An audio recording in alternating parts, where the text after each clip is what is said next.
Hey guys. Hello.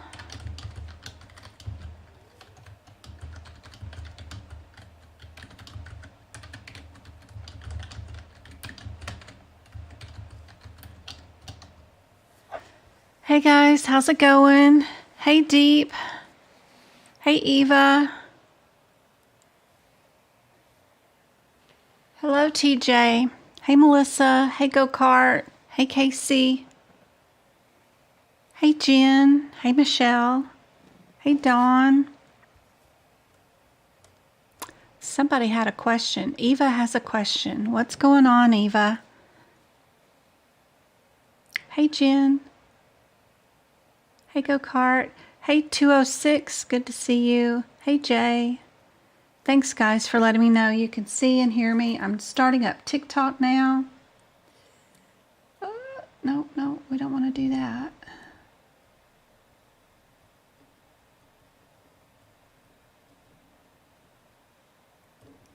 Thanks guys for the shares and the thumbs up and tapping of the screens. Really appreciate it. Hey Jen. Hey Joy. Hey Alyssa. Hey Davis. Hey Jim Bugs. Good to see you. Hey Blair. Hey Zena. Hey Crystals. Hey Sass. Good to see you. Hey Emily.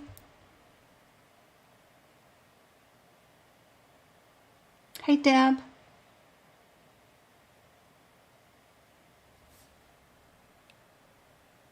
Good to see everybody. Hey Mama Harper. Is Eva still in chat on Facebook? She had YouTube. She had a question on 2022 versus 2023. Converting her book.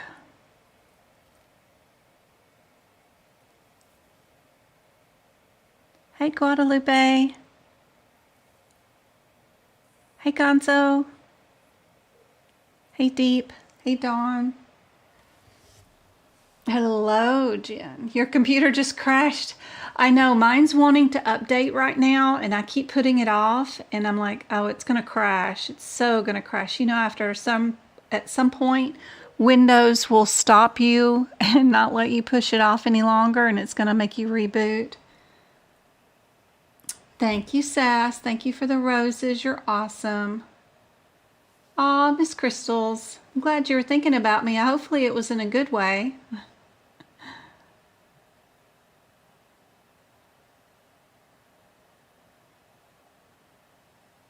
Studying on your phone today is crazy. Although, if you got one of these fancy phones, I haven't utilized it this year. I used it last year, but the Samsung has this great phone that is foldable. And Lord, you can use this thing, like I've got really big hands, but this thing is like half the size of my screen, you know, on my computer. And you could just put this up in a little thing and hook a keyboard to it and use it as a mouse. It's kind of cool. YouTubers can't see, but let me see if I can. Where did I put this? Nope, not there. Not there. Not there. Where did I put the... Oh, I know where I put it. I put it here, but I put it there. So this is just one of my cell phones. It's got a screen on the front. Let's see if I can't get it to come on. When you fold it, it's got a screen there, but you also have a screen in the inside. And you can see it's pretty good size as far as the CPT book goes. And you can use it to just attach a dang keyboard to it and use it as a computer if you wanted to. I don't use it very often. I'm thinking about giving you guys my cell phone number or making a business cell phone number and like I don't know, a way for you guys to communicate with me with some sort of membership, and maybe that's what I'll use this phone for. But hello, Janet. Oh my gosh, what did she do? Guadalupe gave away 5 freaking YouTube memberships. What in the world? So that's like $25, guys. If you are in YouTube chat, clap or chat, talk in chat really quickly. Because if you do not have a star beside your name, you could win a subscription. Thank you so much. What is she doing? Let's see, Aaron, I'd love help me with some clarification in integumentary section. Okay. Let me get through with what Lupe's doing right now. Let's see. Hope everybody is doing great and good luck this weekend for anybody that's having a test. Yep. Losing my mind over Lab and Path. I can't wait for the workshop. I just finished the Lab and Path notes for 2023. My oldest child took pictures of them and turned them into PDFs for me. So if they look blurry or out of whack, it's not my fault this time. It's my oldest baby's fault. But those are posted up on both sites if you want to purchase those. Etsy is on... they gave a discount on Etsy right now. It's like 18% off because of my birthday month, I think, in the store. But also the notes are available on my website, and you can use the code I will be CPC if you want to take 20% off. Let's see, what else did we have? Losing my mind. Me too. I was nauseous today, so I'm trying to hang in there. Hello, my last term, and then I graduate this month. Awesome. Hey, Jana. Let's see, who won all of the free memberships? Let's see.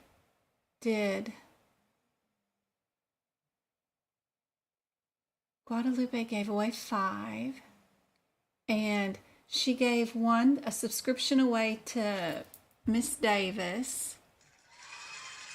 Miss White, Miss Williams, Mick Shinsky, and Dawn Gomez. Wow, awesome. Thank you so much, guys. Thank you. That's so sweet of you. Everybody giving back to everybody. That's awesome. Can you create a Google phone number for $3.99 and that way you can attach it to your device? Yeah, my website, I bought something to be able to email you guys. I had to buy some sort of subscription, and it comes with, like, I think I can attach a phone number to it. I'm not sure. I got to figure it out. But yeah, something, if I'm already paying a monthly subscription to be able to send out emails, because they charge me per email that goes out, which is crazy. I think there's some sort of Google phone number is attached to it, because there's Google email addresses that I could claim and be attached to it too. So I haven't done that yet, but maybe, that might be a better way than you guys messaging me on TikTok or Instagram or Messenger or Gmails, or I don't know. They're just coming in from every direction and I can't keep up. But if I had a cell phone with the messages, I don't know if it would be any easier, but text messages are simpler than logging on to emails or logging on to Messenger, and I don't know. I'm thinking about it. Trying to consolidate all this stuff into one area for us. So I've got the 2 phones. I just haven't started it up yet. Thank you so much for the giving away the monthly subscriptions to YouTube. All of you guys now have access to my exclusive videos, which are the book prep.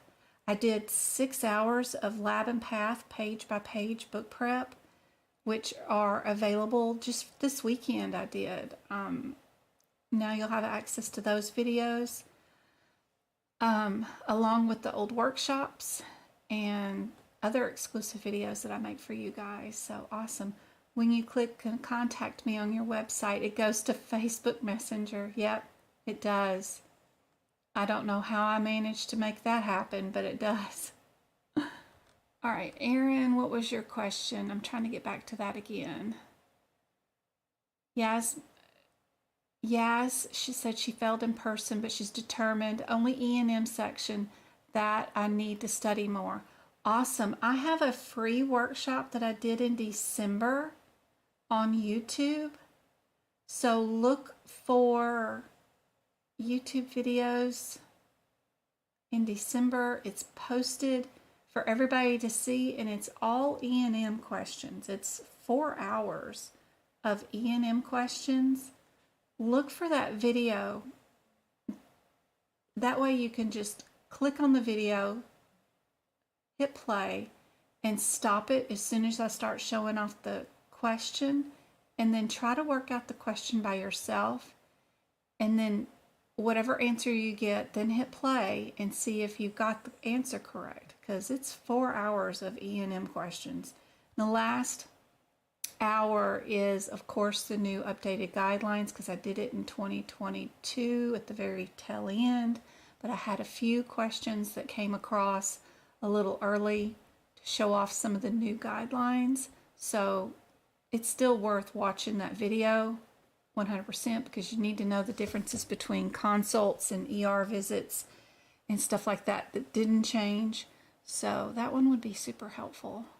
I'm gonna have to go into YouTube and figure out a way where I can make some more playlist where everything E&M related is in one playlist, or integumentary is in another playlist. It's another to-do thing on my list. Whenever I get a chance, I gotta do for you guys. You ordered that portable laser printer. It's not laser, it's thermal, right? Because laser uses ink. Lori, did you order that, the one that's the thermal one that uses no ink at all that I was talking about on Monday? I hope it works out really good for you. It's really cool because it's about the size of a arm. You know, it's just a little stick. It's really cool. Hey, Tamika, I'm so glad you're there. This is my new printer. It uses no ink at all, and it's wireless, portable. I can use it in my car if I needed to, and I Bluetooth it to whatever device, like my cell phone, and I can print from anywhere. But I was tired of using ink. It's just a nightmare it's just terrible.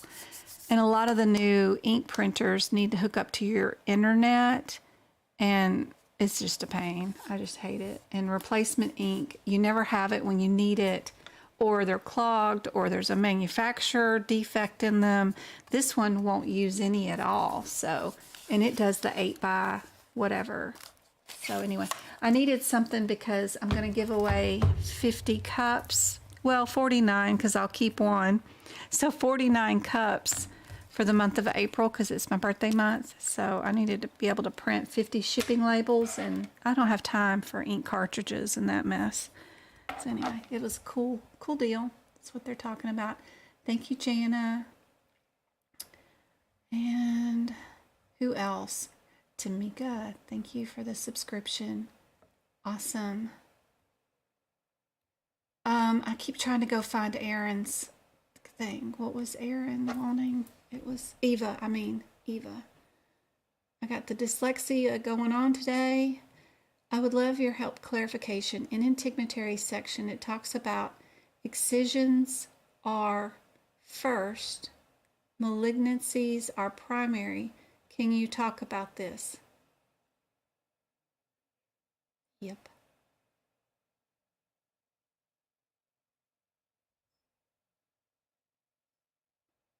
just checking to see if there's anything else I needed to catch up on. Google Voice is free with the new number, and you can active the cell number. Next workshop is this Sunday. I know it's Easter Sunday, but I've got the rest of the month is just crazy because I always like to give you guys a free workshop in April because it's my birthday month. Next weekend, not this weekend, is my birthday month. And, you know, I need to be available for my mom and everybody else and the boys. And then the weekend after that, I think I have a trip scheduled with my oldest son. He wants to check out the town where Microsoft and Nintendo started, Redmond, California. Or no, is that Washington? Somewhere over there on that side of the coast. So we have just a weekender getaway for that. And then, I don't know. And I didn't want to wait till the very end of the month because I have a lot of people taking their medical coding exam starting on Monday, the 11th or 10th. So Easter Sunday's the only day I have free this month that I could squeeze in one more class.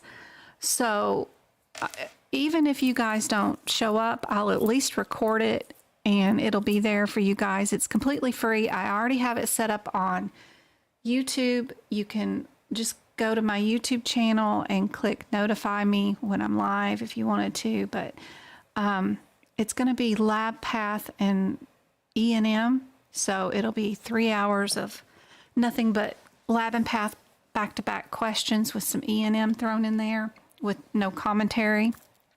And it's from 2 p.m. to 5 p.m. Arizona time zone. But don't fret if you can't show up. I know it's Easter Sunday, but it's just the only time I got. So, all right, Erin, it says, okay, on page 106, she's going to get me. Is it Eva? Eva had a question too.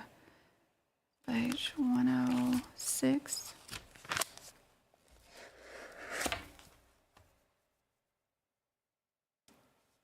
I don't know if it's 106 of my notes or 106 on the pages that you have.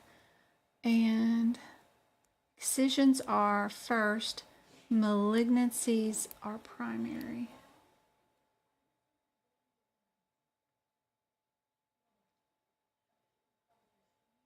Is it my notes that I wrote in, or is it notes that are in the guidelines? Oh, okay. I wrote the tip. Excision lesions are first. Malignancies are primary. What that means is, let's say you are removing a, let me get my wording right. So we're removing a cystic lesion or a neoplasm, and then we are also excising a basal cell carcinoma. We had a patient come in a prior visit. We did some biopsies on some areas of the body, and we got the pathology back, okay? And when the pathology came back, it told us that one area was a neoplasm, one area was a cystic lesion, and then another area was a basal cell carcinoma. So we called the patient, scheduled them to come back in. So they come back in, and we're going to do an excision on all three of those. Now, how do you know which one would come first if they're a mixture of malignant or non-malignant lesions? That's what that guideline or tip is that I wrote down at the bottom means, that if you have multiple excisions, to figure out which one would go first, you're always going to do your basal cell carcinoma will be your very first code of the day. And then out of your cystic lesion and your neoplasm, size will be a difference. And and also your closure, if one of them was single layer and then one of them ended up being complex multiple layer closure, of course you'd pick your complex closure as your secondary code of the day.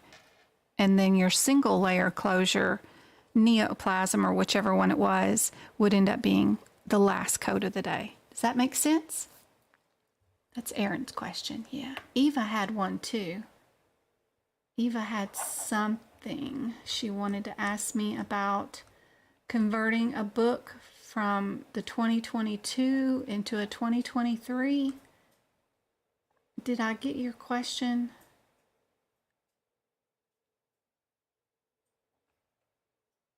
Most of the time I am close by, but today I had to go pick up Travis from a Builders Club meeting, brought him back home, and then 20 minutes later I had to go back out. I had to pick up Travis at 4:30, and then I had to go back at 5:30 and pick up James. So I was running back and forth between here and the school. It wasn't long enough to where I could just sit there at the school, but it was too long it was too long to just sit there.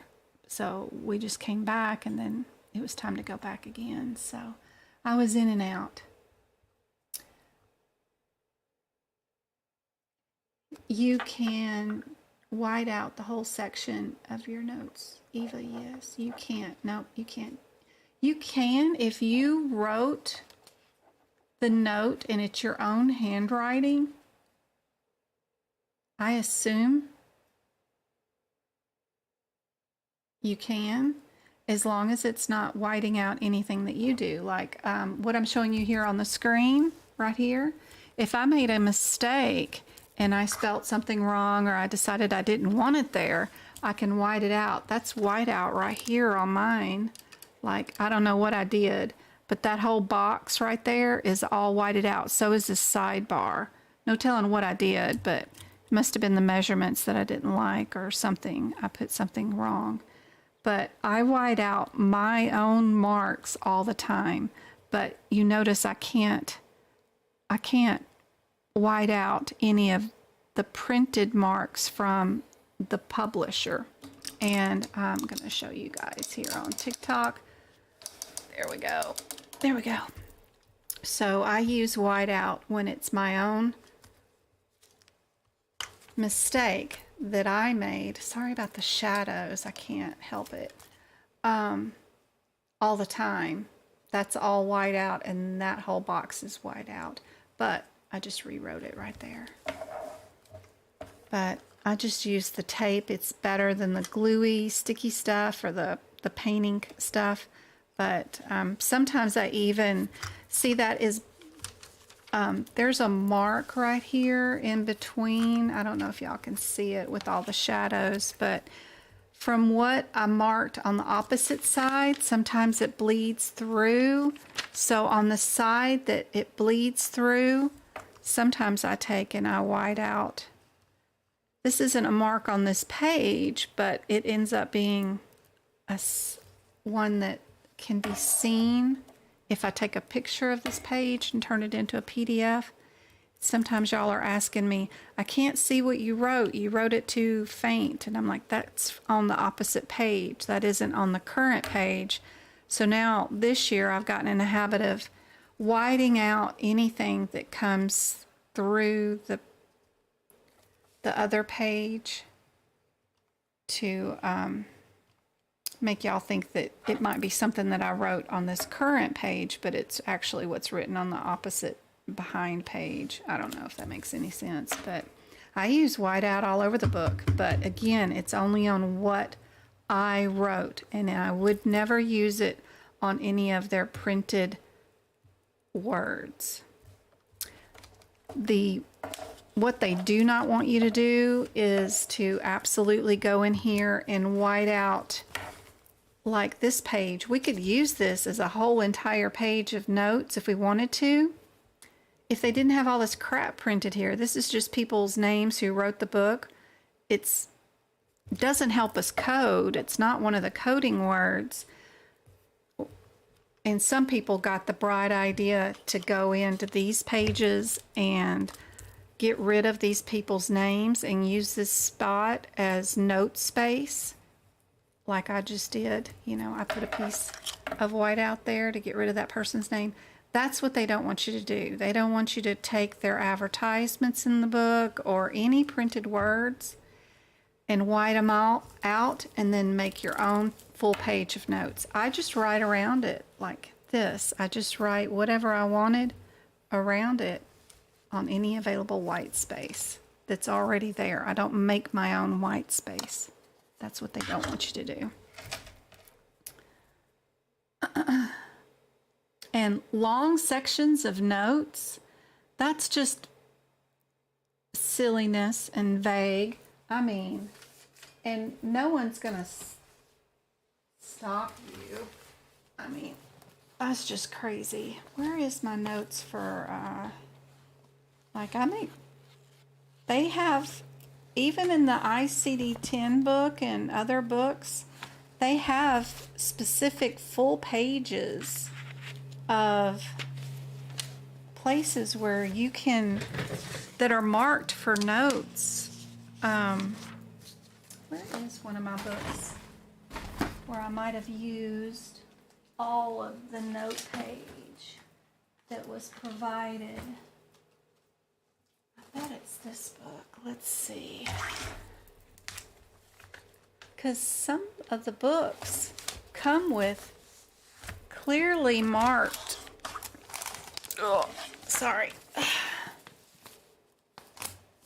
full pages available, lined, like this one in the ICD-10 book.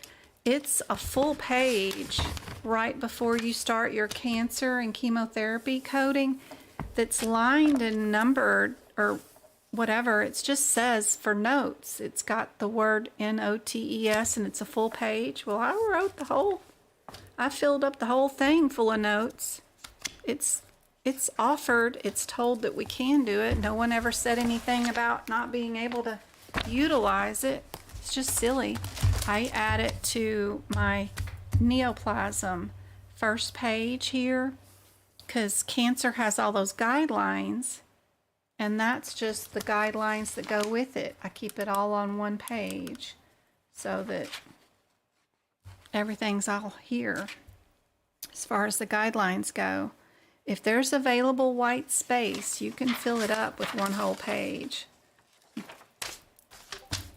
So don't worry about that. They're not going to micromanage what you have written in your books, I promise. Don't worry about any of that. No one's ever been turned away from taking their exam based off my notes or any of their notes. I had one person get questioned, and she used the front cover of her book to write an entire page full of notes, and she technically wrote over the top of this pill bottles, these little pills, and it would have been better if she just utilized this little corner, that little corner, and this little corner. She wrote all over the top of the artwork here on the top of the book. They questioned it. They had to get AAPC on the phone because she was taking it online.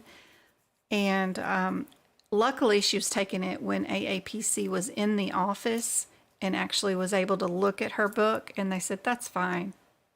But she technically should not have written over the top of the print, even the cover. But she wrote all on this back cover page too, which was fine. It was just the artwork on the front cover that was like, AAPC was like, you really shouldn't write on that. But other than that, they didn't even turn her away. She was able to finish her exam. So that was fine. Yeah, she got real creative. She was real aggressive with her notes, more so than I ever thought about being. I'll at least wait and turn into the book and write on the front cover. I don't write on the top cover, but she was very aggressive with her notes for sure. It was fine though.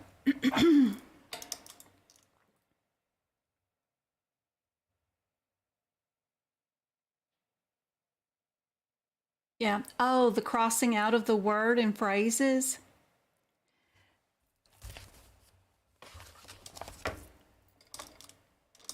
like this. So my recommendation in the book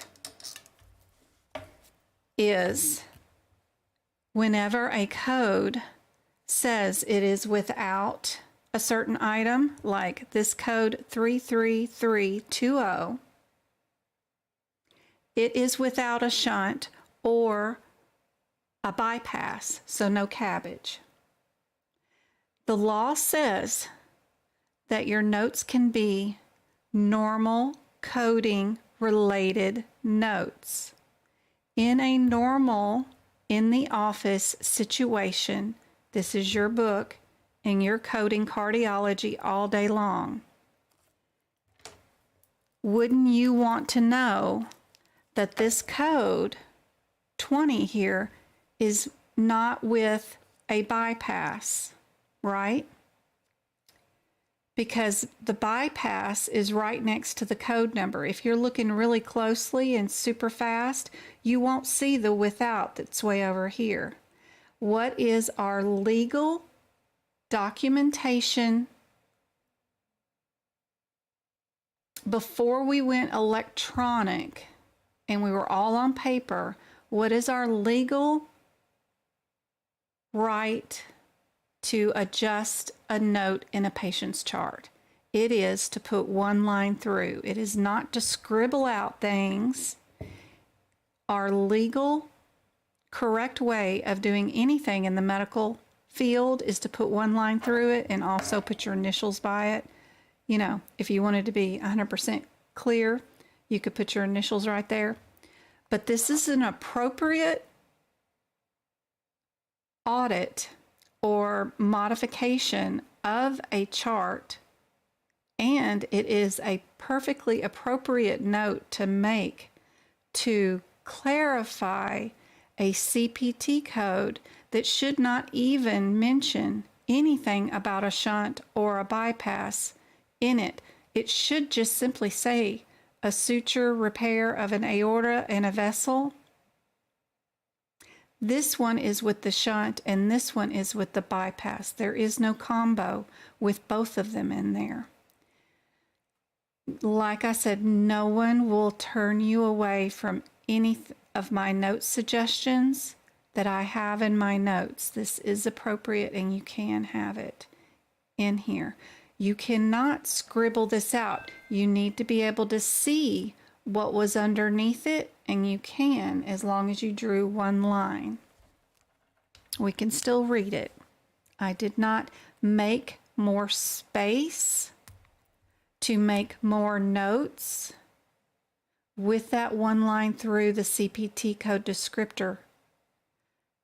The point of not being able to draw on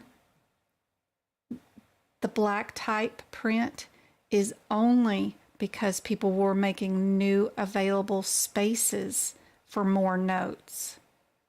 So this is not making more available space for notes. This is just making sure that you as a coder do not consider the bypass and the shunt part of the CPT code, which is again totally appropriate for notes.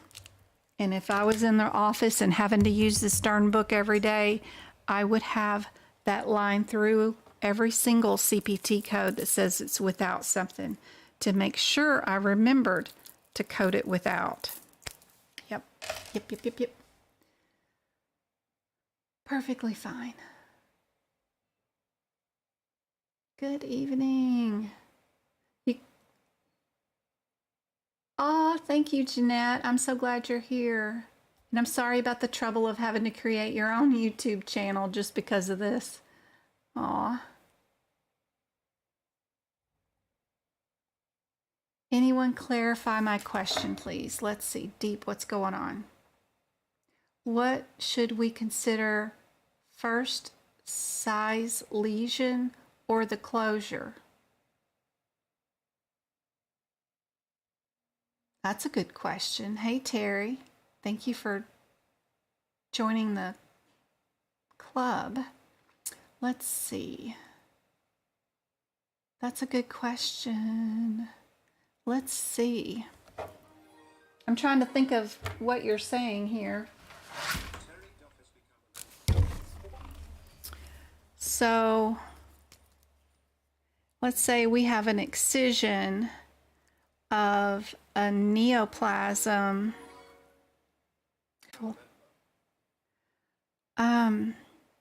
If we have an excision of a neoplasm times two different locations, so we'd have to have one on the face and one on the top of the hand, maybe. Sometimes the extremities are the same, but the hands and feet are usually separate. I don't know. I'm just trying to think off the top of my head of two different things. This one is 3 centimeters. This one is 2. This one ended up being deeper, so it was a complex closure, where this one was single layer. So, if you're thinking about that, I don't even know if y'all can even see that situation, but the smaller of the two is more complicated closure, where the one on the top of the hand is single layer.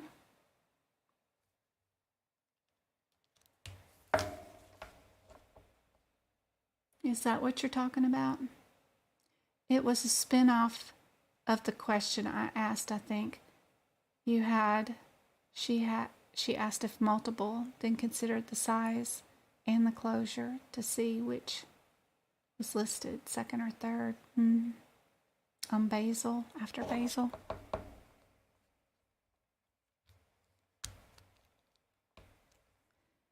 Anything that was more difficult, more of an issue to get to or to remove, is always going to be coded before anything that's single layer or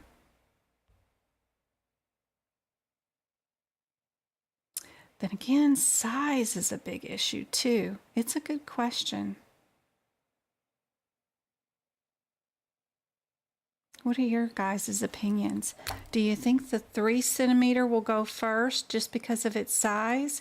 Or will the 2 centimeter one go first because of its complex suturing?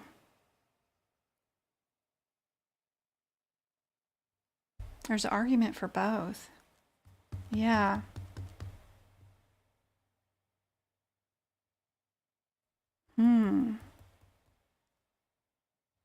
I have to research that to verify I'm 100% correct. I want to say the complex closure is going to be first, but I'm worried that the size of the issue could be first, just for an auditing purposes, but I would think that the complex is first too. Has to be, right?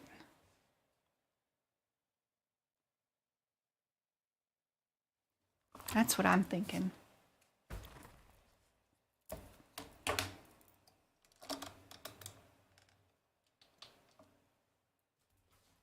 Let me think. What kind of questions do I have? Oh yeah, I have E&M questions. Let me check TikTok for a minute. They've been left alone over here. Thank y'all for almost the 2,000 likes and the tapping of the screen, and whoever shared the live, thank you so much. Let's see what you guys. Hey April, how's it going? Go-kart's there too. Hey Sharon, good to see you. So glad you found me too. Hey Belle. I'm so scared to do this without a class. Oh, don't be scared. Save your money. I promise. You will be more upset if you take a class and then, oh man, it's awful. Thank you, Jim Bugs, for more roses. I'm getting ready for the exam. Awesome. Is anyone here did this at all without a course? I did. Thousands. I've helped so many people. So many people. And I guarantee you, anybody that has had the course will have wished they hadn't had the course and just done it with me. So I was told to work the code to the largest. I don't know what that means. I was told to work to code to the largest, probably the largest size, right, of the lesion. That is one way of doing integumentary, but when you have two items, two different locations, one size is bigger, one size is smaller, but one is very simple to close and one is very complex to close, there's issues that underline there too that we're always told to code to the more complex of the closures first in part of our integumentary section. So if somebody comes in with some multiple lacerations, we always code our more complex closures first, not the bigger size of the wound. You know, they could have simple closures that are 15 inches long, but we have a complex closure that is 4 centimeters long, and we're gonna code that complex closure first. So I could be just getting my excisions and my repairs guidelines mixed up here. That's why it's good to verify.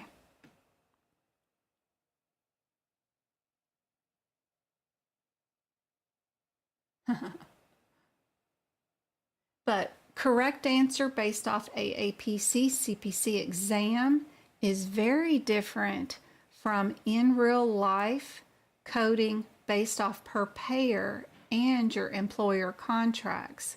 So what would be correct order for Blue Cross Blue Shield is going to be totally different from what will be correct order from Cigna too. So we could spend eons debating this. But finding a practice exam question that AAPC would want and to do was probably the best way to go about that. Did I do...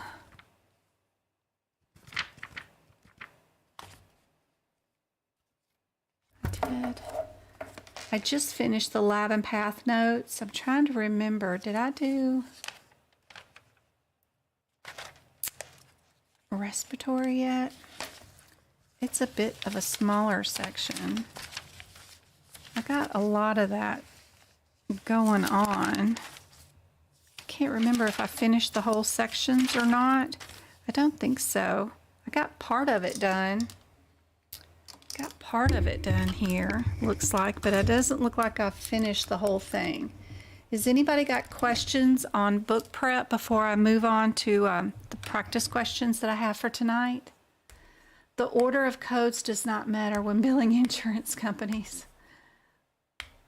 Course teaches you how to code from scratch.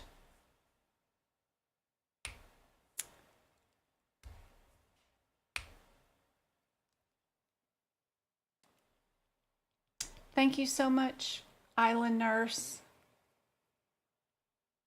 A mountain nurse. Thank you so much. Complex is intermediate, always goes first. Yep. But we're doing excisions, and excisions by sizes, or do we do excisions by the complex closure of those excisions? Is our current question. I did the course and it was a waste of time. Then I found Jen and it made it so easy to understand. Awesome.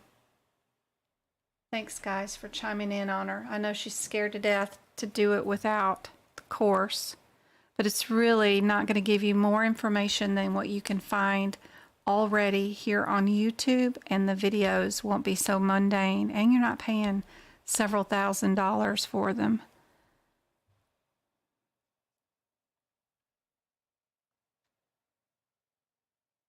I regret spending thousands of dollars on class. Still had to go on YouTube to know what in the heck was going on and how to navigate the book. Yep, save your money.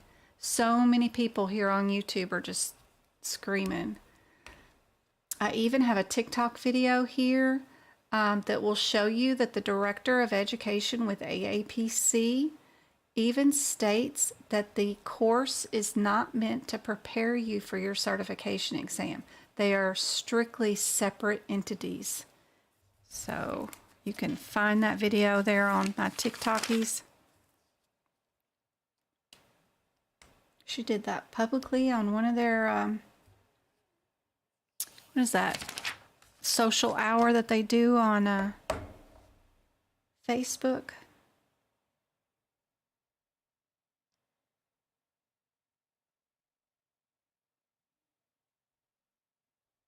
The practice questions in the course throughout each chapter individually is probably the only benefit. If you have the money to blow, great, get the course and just go to each chapter's practice questions and the exams for the chapters and save every single one of those practice exam questions throughout the entire course. That is where your benefits are. The rest of the videos and anything else that's in there is not as helpful as those practice questions. That's where your benefit is. I guess I got to finish respiratory. I need to finish these notes. If anybody has any questions, how I do this is I go through, and if a CPT code has a parentheses in it, I highlight it in yellow. If it doesn't, I'll leave it alone. That's my first step. Next step is if any of the CPT codes has a do not, I mark it in double red little alerts, stars. Doing this throughout the book will help train you to every time when you run to a particular code in the book, you're going to need to look for your do nots to help you eliminate possible wrong answers. And this is really good exercise to get that done, plus it alerts you to remember that. If it has to report a code with another code, I mark those in green, stars, and underline. If it tells me to use a certain modifier with another code, I mark those in blue. You can come out with your own color scheme. It's totally fine, whatever you want to do. That's just what I do. Anything that says the procedure is open versus closed, I circle the word open in green throughout the entire book. Anytime it mentions anything that the procedure is closed, I mark it in an orange circle. And again, if any code says it is without, like this one, without a biopsy, you see how the biopsy is really close to the CPT code, but the without is really far away. You might think, if you're looking really fast, that this O1 includes a biopsy, but it doesn't. I mark one line through it. That way I know this one does not include the biopsy. It shouldn't even be written there. I don't know why they do. The one underneath it is the one that includes biopsy. And that's the one I write the abbreviation for, biopsy, right underneath it. So I know this one is a thoracoscope without a biopsy. This one's the one with the biopsy. This one's going to change space. This one's peri. This one's media. I'll eventually add those notes there too. But my first pass through, I just do my yellow highlights, do my red do nots. Anytime a procedure says it's open, again, I mark it in green. Anytime it says it's a closed procedure, I mark it in orange. Anytime a procedure says it's an artery or is working in an artery, I circle it in red. Anytime it says it's a vein or venous, I mark it in blue. That's the same color scheme that we have in our Appendix L in the back of the book, where they mark everything in the arteries as red and everything in the venous is in blue. So I just keep it the same that they do throughout the book. But I've got to finish this respiratory section. It's going to be my next section I got to get done for sure. I'm almost done. I just got to add my examples, bundle codes together, the mamas and parents, and mark up these, make sure that each one of these codes that have all these modifier alerts in the guidelines, there's a ton of modifier alerts here on this guideline page. I need to make sure those are moved to the actual codes, which is important. We'll need to use our modifier 59. It keeps telling us over and over again. So I'll look through the guidelines and see if there's anything that I need to do to move near the codes and get that done. Any practice exam questions that I've had or seen or done that are relatable to these codes, I'll move these to the book. There's another open I just found.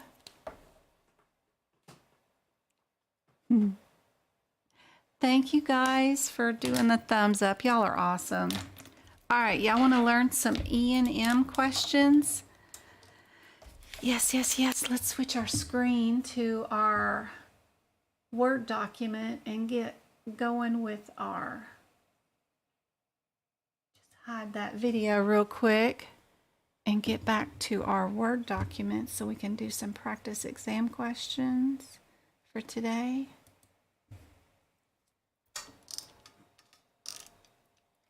Awesome. All right. So I have a few rules, kind of, sort of, or guidelines or tips to tell you guys to, when we're doing the E&M questions, we don't use the process of elimination.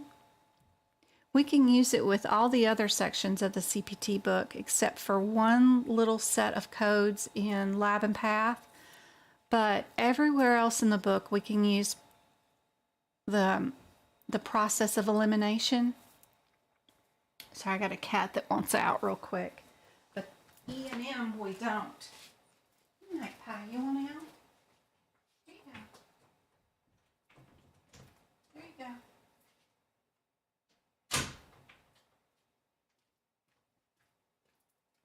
go. Okay. So, again, don't read any questions at all. I avoid them like they're the plague, and we go straight to the answers. And we need to find out what our code differences are for each one of these codes, because we need to look up their headers, see what their headers are, and only look for those differences of those headers in this question. That way we avoid the propaganda that is in these questions. I'm trying to get to where TikTok can see my book and see the question, but that's going to be hard. If you're on YouTube, I have an additional screen I can add to the corner here to the question where we can see both. Oops, wrong one to view. This one, I'm going to move over here. There we go. That way you'll get both views of the book and the question at the same time. Okay, so if we go to 99252, what is our header for this code? We're not looking at the CPT descriptor. We need to know what our header is, and our header is right here, the red big font.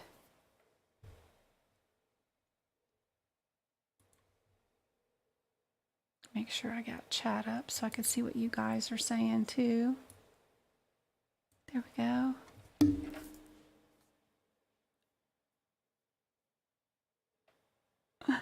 I think I missed the question for me. I was looking at TikTok. No worries.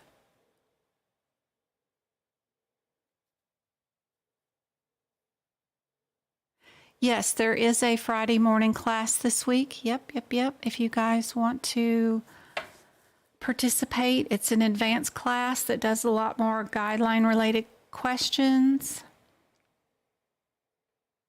It is available. It's under tutoring on my website. Just go to Medical Coding by Jen. I think there is. And y'all can book it. Maybe not. I thought there was. Let me check my website real quick. See what I've got. I know there's going to be a couple that I don't do because the birthday weekend or whatever, or the weekend that we're going to be out of town. This Friday is the 7th. I know I know I have it. I know I do.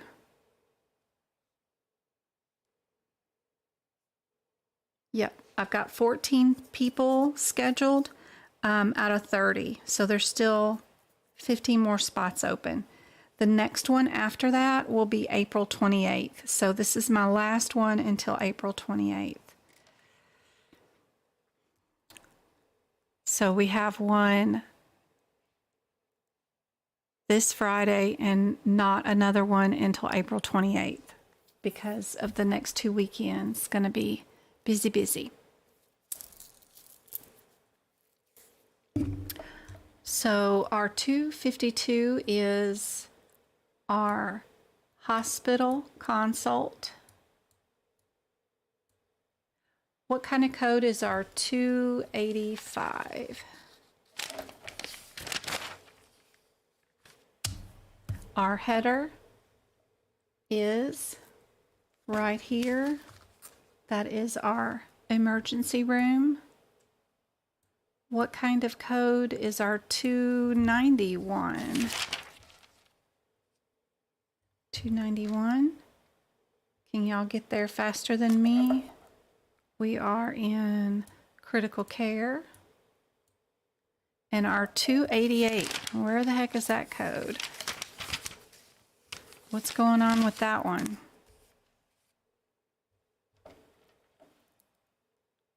What's it header? Its header is other than emergency services, which is our EMS, ALS. It's our ambulance services, something like that. So what we've got to do with this question is figure out our patient status and who we are coding for. So our first step in E&M is always to look up our headers for each answer. Step 2 is to read the last sentence, because we need to know who we're coding for. A lot of times I see people making mistakes on these exams. They'll read this whole scenario and assume of what they think they're supposed to be coding, and they avoid the last sentence because they're trying to speed up and hurry up, get through the question. But your last sentence will tell you who you're coding for. Are you coding for a specialist? Are you coding for an ER doctor? Are you coding for an ambulance? The answer to your question a lot of times is in your last sentence.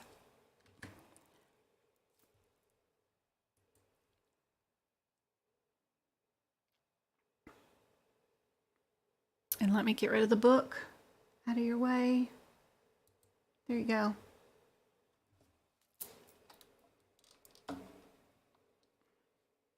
Thank you guys for the 7,000 likes. Boy, that shot up on TikTok. And the shares on TikTok, that shot up a bunch. What do you guys think the answer is?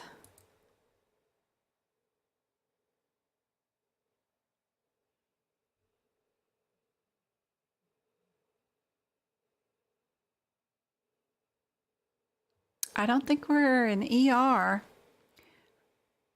Remember, no one's in the ER and no one's getting a consult are some of my top tips for taking this exam. This question, I'm just looking from the bottom up for keywords. I see ambulance and I see advanced life support. I only have one that's ambulance. EMS is your ambulance, right? It's just a word match game, is all you're doing.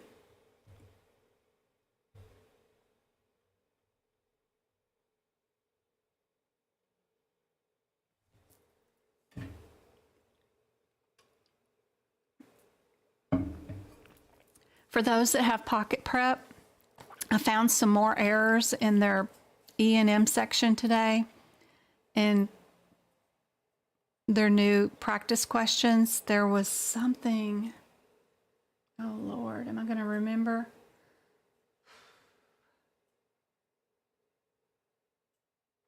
They called something moderate. Oh, one of their questions said, where would you put 2 or more stable chronic illnesses? Or would 2 or more self-limited minor problems? Which one would be moderate? They picked 2 or more self-limited minor problems, which is incorrect. That's under low. So let me show you real quick. If you are on, I'm sorry to jump around. My brain is just full of ADHD today for some reason. Oh yeah, turn on my camera. Okay. So y'all know about this lovely chart that we have that nobody really knows how to use a lot of times. And one of Pocket Prep's brand new questions for 2023 had this answer that says 2 or more self-limited minor problems. One of the other answers was 2 or more chronic stable illnesses. They asked which one was moderate. They said the answer was 2 or more self-limited minor problems. Well, obviously that's wrong. That's under low and limited. It's not under moderate. So I don't know. Maybe I read the question wrong, but I'm thinking, oh man, along with some other stuff, they really have messed up their E&M questions. The rest of the questions, of course, for all 16 other sections that they have so far are excellent for review, but their E&M, they're struggling with these guidelines for 2023, I believe. So don't take that for the gospel, whatever they got going on over there on Pocket Prep. Just saying. Let me get that camera off. I don't know if anybody else noticed that particular question yet. I haven't had time to finish auditing at all 100%, but just looking at today during lunchtime going, oh my Lord, what are they doing? You use Pocket Prep today. I love it. I love Pocket Prep. I love how they tell you where page numbers to go, and I like their explanations of the answers, but they're struggling a little bit with that E&M guidelines. That's not the only error I've seen, so they still have some deleted codes as possible answers, but they do have the correct answer for 2023 down, but why give us deleted codes as options? They should update that to make sure they're all 2023 codes, because we're all going to be utilizing the 2023 book, right? Because they're telling us where the page numbers are and where you find the answer in the 2023 book. Well, if they're using the 2023 book, those codes aren't even in it. So how can that, I don't know. Anyway, they just need to adjust their questions just a little bit. All right. Next question. Same thing. We're doing all E&M. So what is our header for 99366?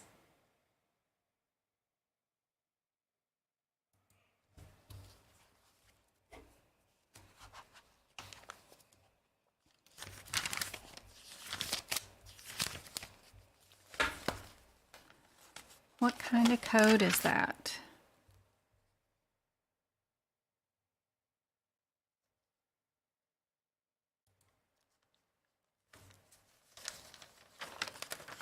You're still waiting on your books to show up?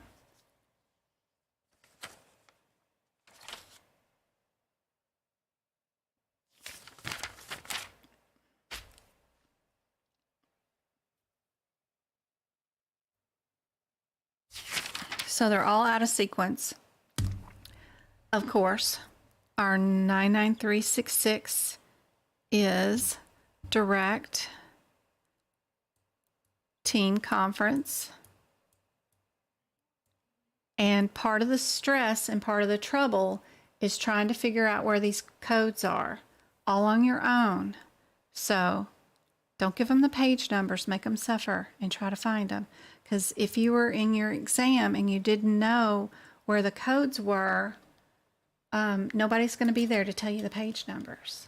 So get in the habit of opening your books and doing these questions with me.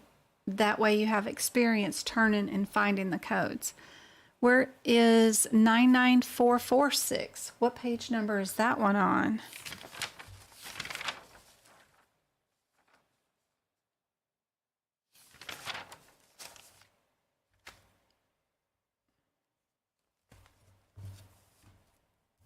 That one is a Zoom doctor's visit.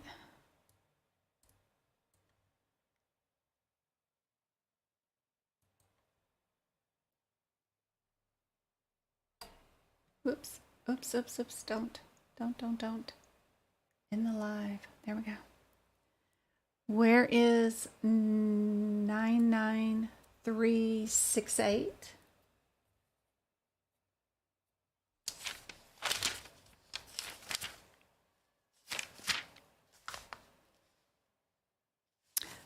It's up here. It's non-physician.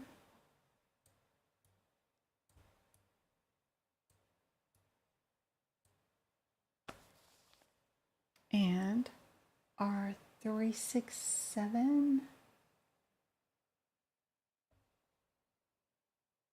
is also here, and it is without.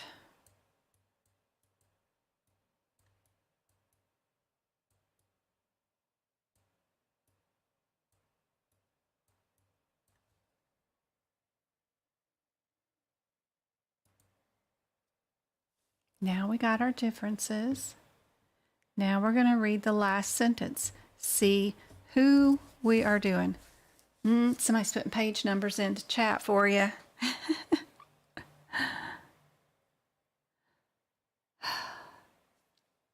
So let's check out our question. Don't forget to go down, read your last sentence. Just saying, how would this be billed? We've got a total time of 35 minutes. We have team conference. If it is a team conference, there's two different types of team conferences. One's direct, one's without. Look for your keywords.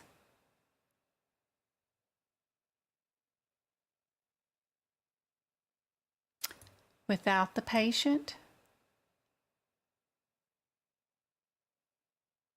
So our 68 and our 67 can be the only possible answers. So do we have nursing staff reviewing the patient, or do we have MDs reviewing the patient's records? And we have physicians.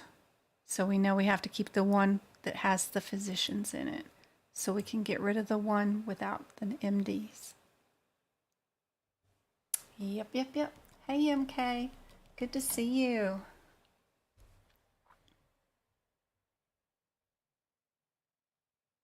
Yep.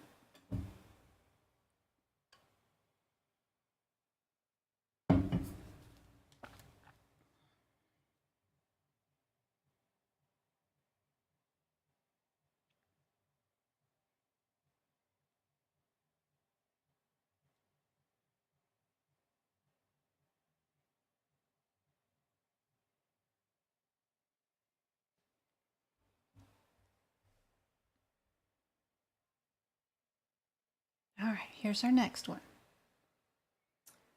What is our header for 99368? 341.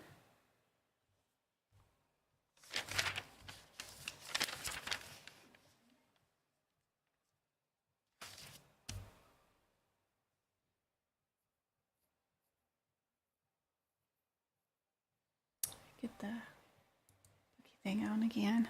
99341. What's our header for that one?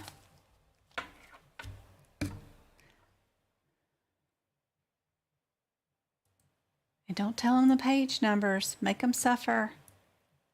It's a new patient. New patient.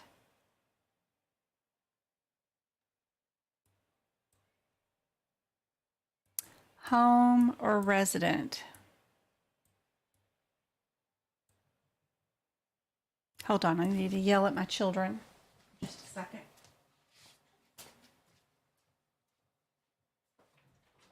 Travis James Michael Brewer, turn it off. No, turn it off. You don't need enough calories to do that. No. And are you watching? Don't be watching Community either. That is not rated for children. Did James get a shower?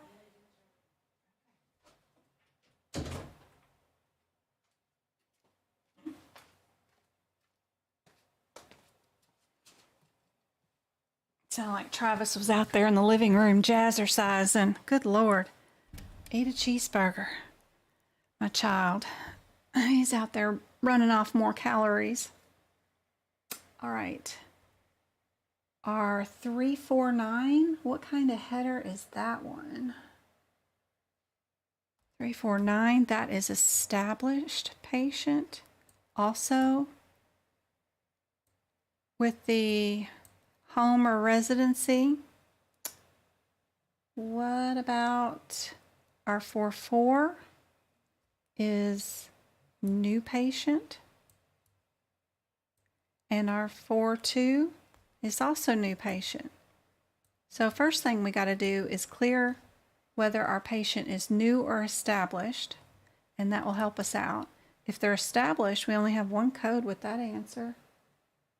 That'd help us out, but I doubt it. It's probably just those three new patients. You can see usually the difference between your patients being new or established is going to be in your first sentence in your question. So if you're clearing your new or established, instead of looking at your last sentence, look at your first sentence first.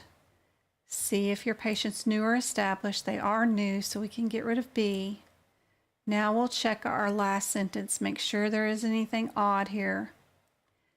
The differences between the 41, the 42, and the 44 are just going to be time or MDM. So I'm only going to search my question for the MDM. Our MDM is moderate. So my only answer that is moderate, of course, is which one?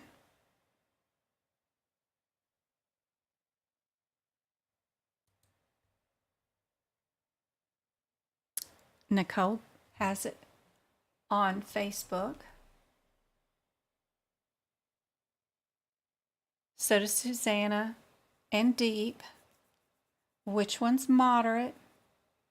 We're only looking for MDM that is moderate. Anybody on TikTok?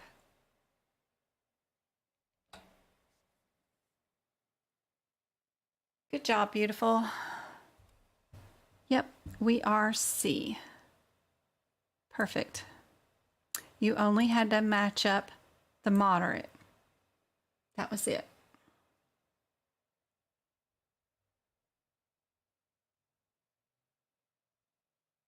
Lots of rationale with this one.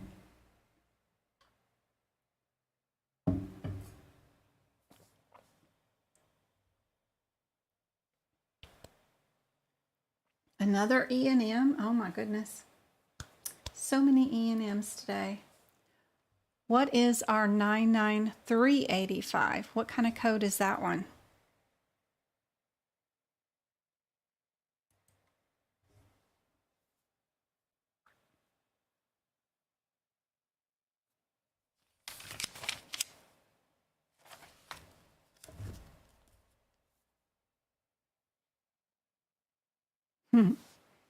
Yep, that's why you need to avoid any other words. Just look for what the differences are.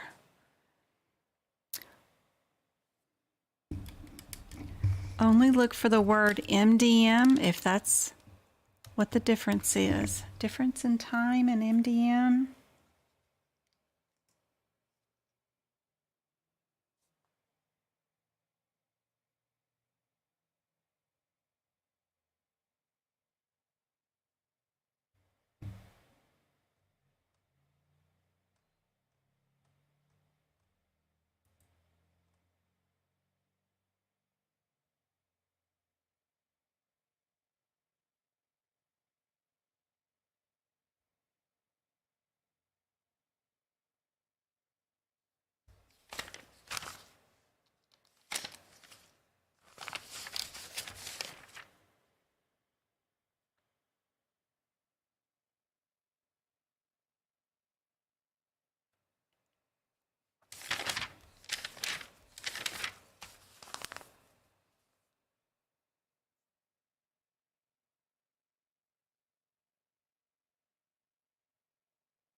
So to clarify the last one, the 99342 is an expanded problem focus level and the MDM is low, which is not the correct answer because our MDM was moderate.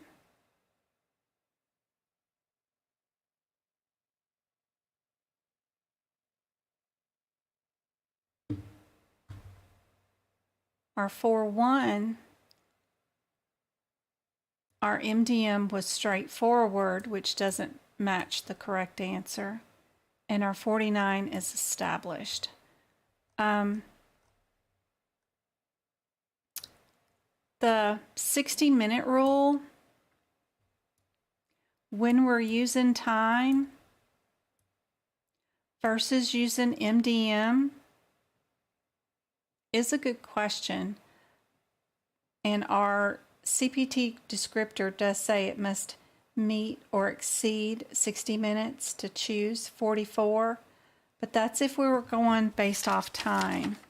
You have a set of guidelines in the beginning of the book.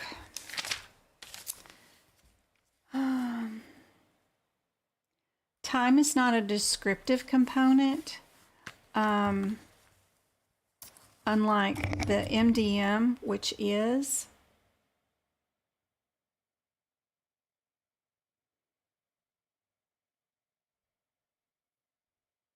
Let me see if I can find the spot here about which one do you choose and how you would choose it.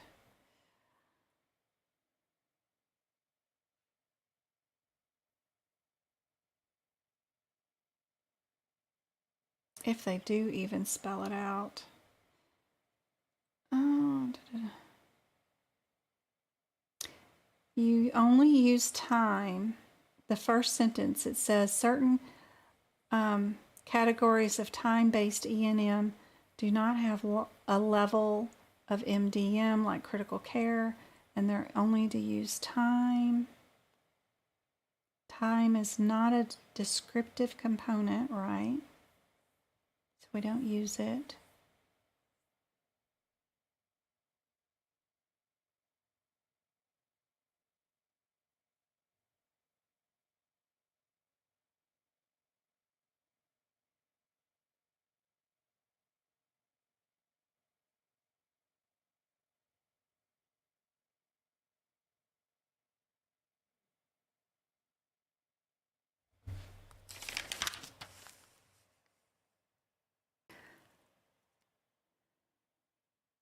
Maybe it's over in the MDM section that it might be.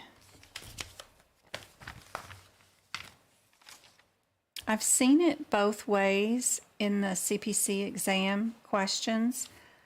Depending on the purpose of the question, sometimes time trumps MDM according to an AAPC question, honestly.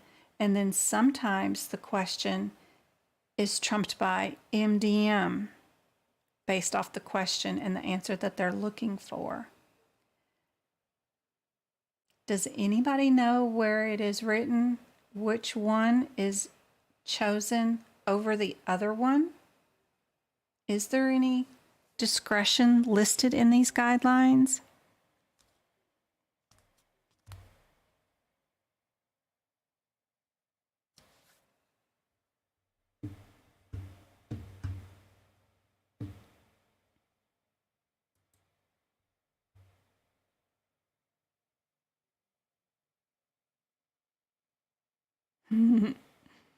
You're still caught between a rock and a hard space. You're in the real life, your guideline and your health plans will tell you which one to choose. If time is documented, you have to go off time. If no time is documented, then it's, if a health plan was looking at this, you would probably only charge, because if they audited your chart, I bet the health plan would pick that 45 minutes and say, oh, you didn't meet the qualifications for billing that 44, and we're going to downgrade you. But what I'm trying to teach is what AAPC expects, or your certification exam, either whether it's a HEMA or NHA.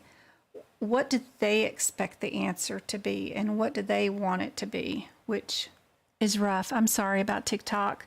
I think TikTok is having a hard time with moving our servers over to the United States and getting them up and running to hold all of our data while everybody's streaming. So it's been glitchy like that for a while.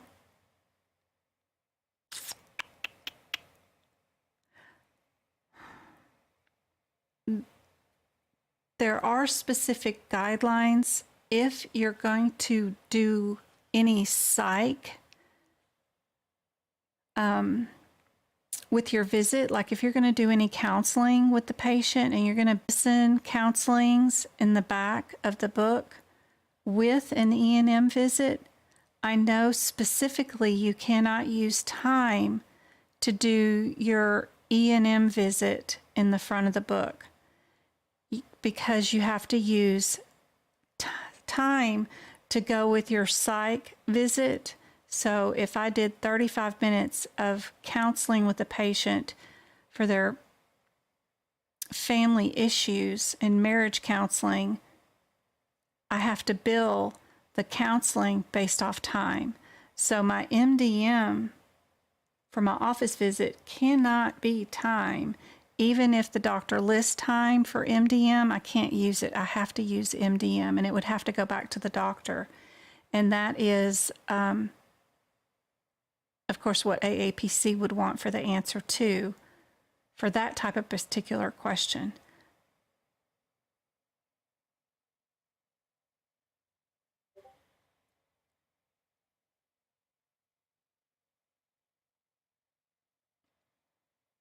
Page 9 of the 2022 book, somebody's saying, but they rewrote all those guidelines. So,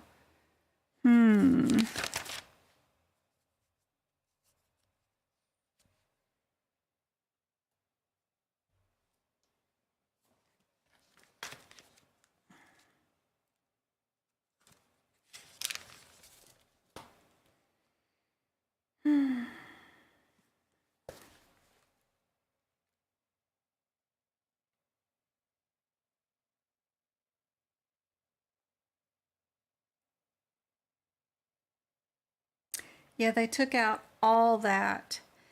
We can't, if we're going based off of 2022, Yeah, they had all those key components, and time is the final component. We don't even have components anymore. All this is deleted for 2023.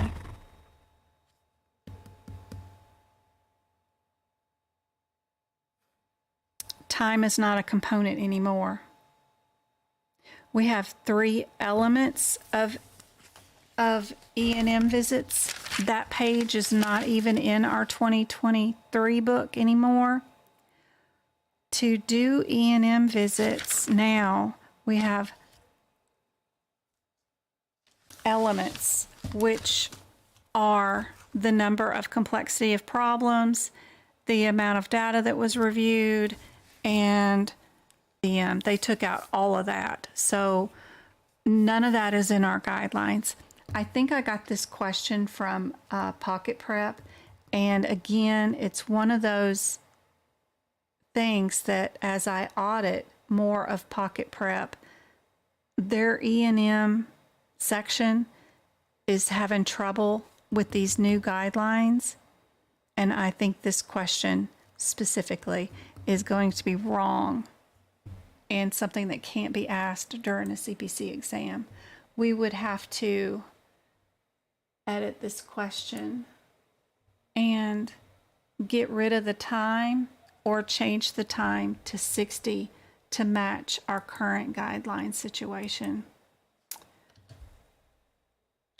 because we don't have time as an element anymore.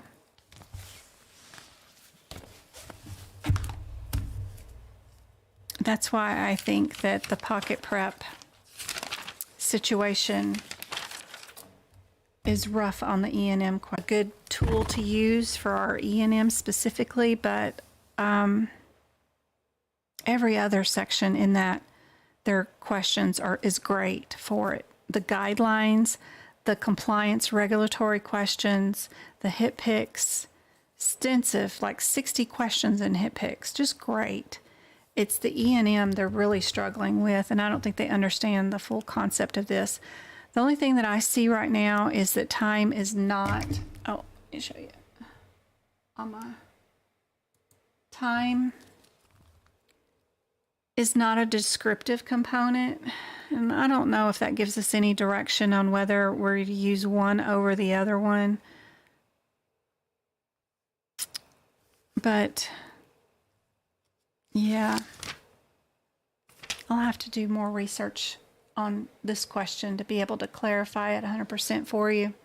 But I can tell you that the answer that they wanted, of course, was the one that we have down, which is the 44 for the moderate. They wanted us to match up the moderate. But the time does throw a monkey wrench in it for the 2023 guidelines. And having all the different code answers like this is not the AAPC format anyway, so I think I got this from Pocket Prep. So yeah, they're having issues. Your TikTok is freezing. Please be sure and go to YouTube. It's streaming there live. All right. Where is our 99385 question?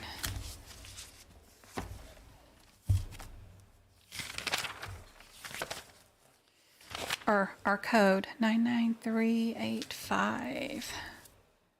Our header for that one.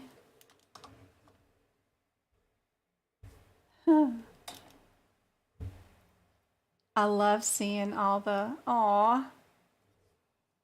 You even Disney cruise ship. That's so cute. Members get to do on TikTok. It's so cute. Thank you for the April 1st gift. That's an awesome one. Tay Tay, love it, love it. Thank you, thank you, thank you.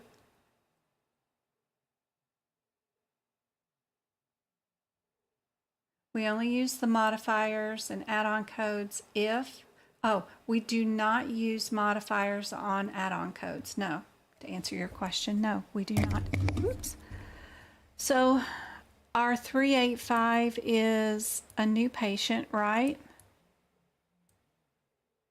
Remember to look for the differences between the 2s and the 3s because that will mess you up in the exam. If you think that is a 2 and you forget, then you might think that this is an ER visit.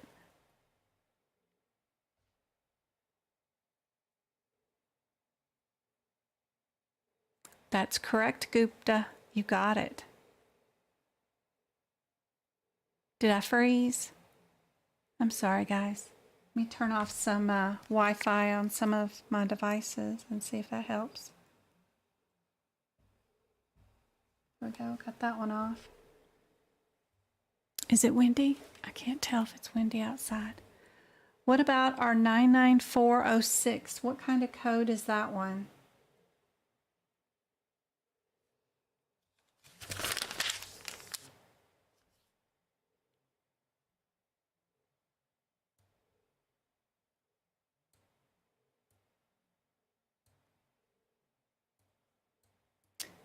Our top one is a wellness visit. B is a behavioral health one. C is an established patient wellness. And then 402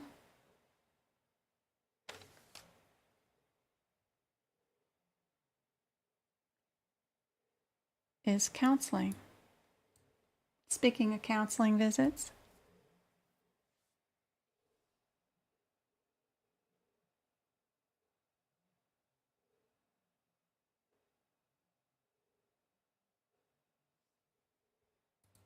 all right. Check out your last sentence. Make sure you're coding for what you think you're coding for. Our patient is established, so we need to get rid of anything with an 8 in it. No new patient.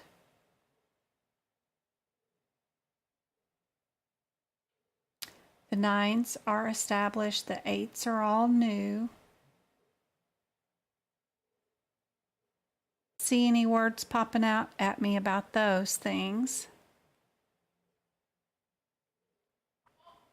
Just a physical, right? So we can pick our C and move on.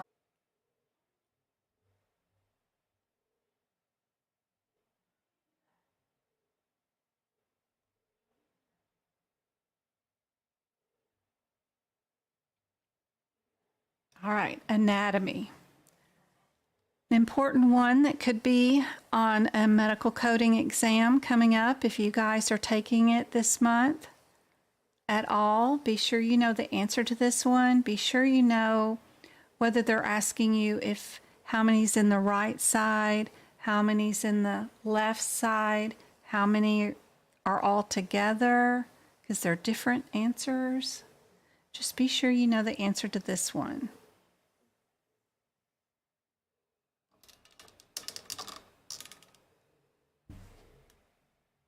Could be very important.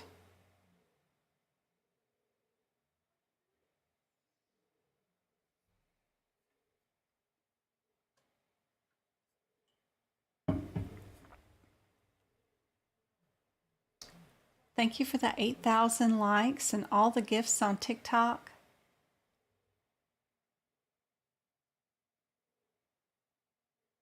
"21 subscribers on TikTok. I don't know how many I have on YouTube, but everybody's going to go into a drawing for Friday and for Sunday for the workshop for those 49 cups that were given away. They're a hot mess, but they're still Starbucks cups with some stickers on them. They'll come with cups and lids, and I can ship them out, and you guys can win them.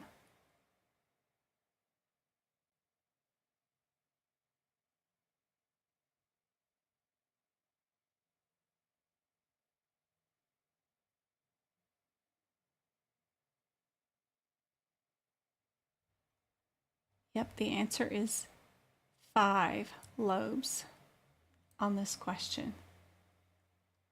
Yep. More E&M. Don't read the question. Y'all go straight answers first. Write down your differences. Then look at your question. Check your last sentence. See who you're coding for and pick out your answer. I'll see what you guys can do with this one without me.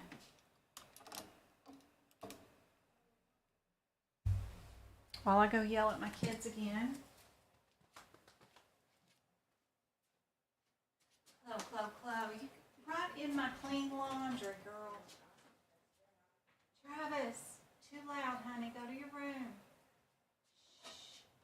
He's playing gorilla monkey and yelling at some kids.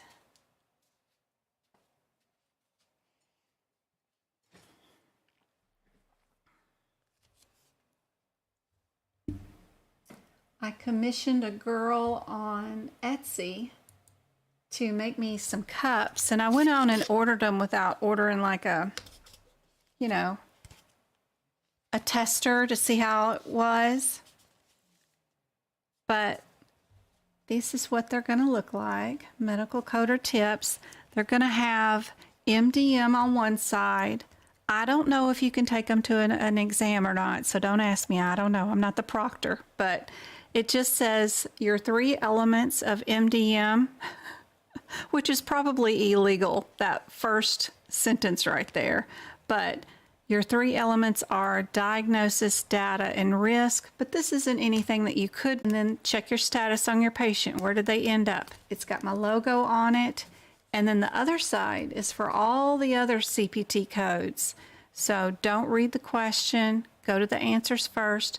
Look for your irregularities. Look for your similarities. And then do the differences on your questions.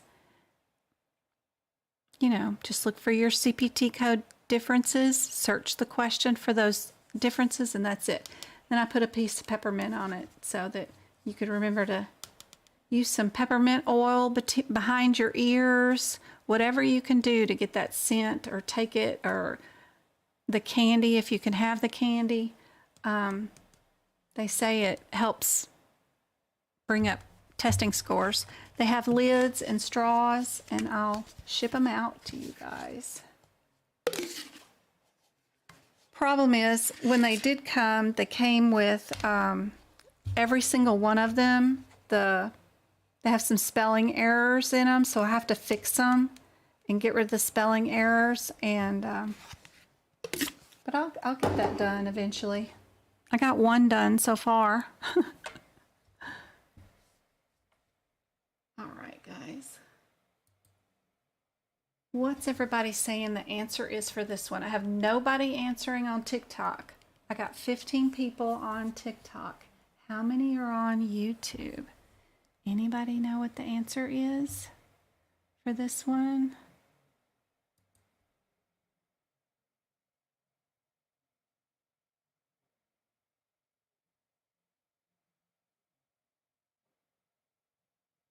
So studies show that if you take an exam with peppermint in your mouth, that was the only variable. It's a medical study. And it's true that if you have peppermint while you're taking an exam, your exam scores are higher than when you don't have it. It's something about the opharynx and your brain connection. That particular one scent does a difference. It's kind of neat. It helps open up your memory banks and get you going, apparently.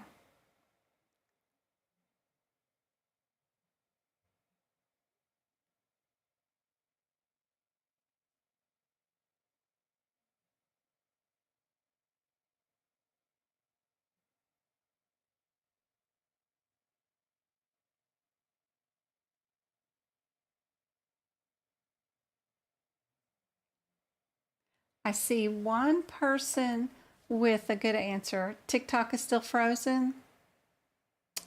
Let me end it and restart it.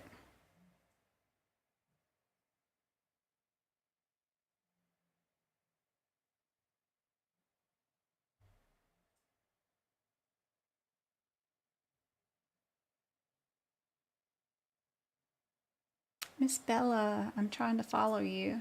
Yay, I did it. I do follow my top viewers. Like if you stay on the live the longest, just minute wise, I follow all of you guys on TikTok too. I enjoy seeing you guys' TikToks.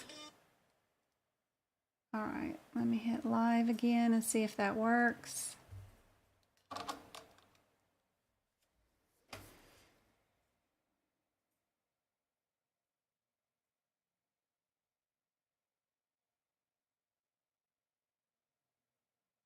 You're welcome. So if we look up our different answers, this one's ER. This one's hospital, consult. This is admit, hospital. This one's admit and discharge at the hospital in the same day. Our last sentence says we're billing for the ER physician. What is our patient status? Our patient status was that they were admitted. So, can I bill for an ER visit? No. Can I bill for a hospital consult? No. Did they get discharged? No. So the only one that's available that I can bill is admit hospital. Highfalutin, hard question, but that's it.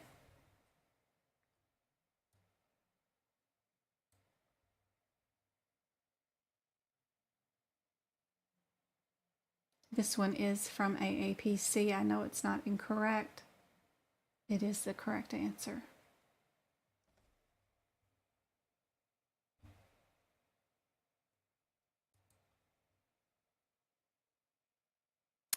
You should take a vote about correcting the cups. Many may not mind the misspelling. Oh, it's all right. I at least want to put the sticker on there. I mean, it just says sentence.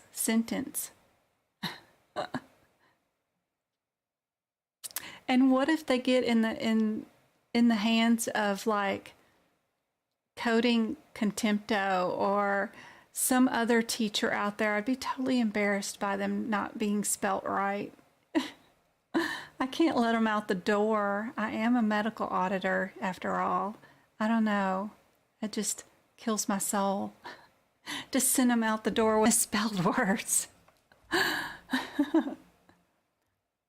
Yeah, Lori, that one's crazy. It's a crazy question. It's super difficult, but it is an appropriate answer.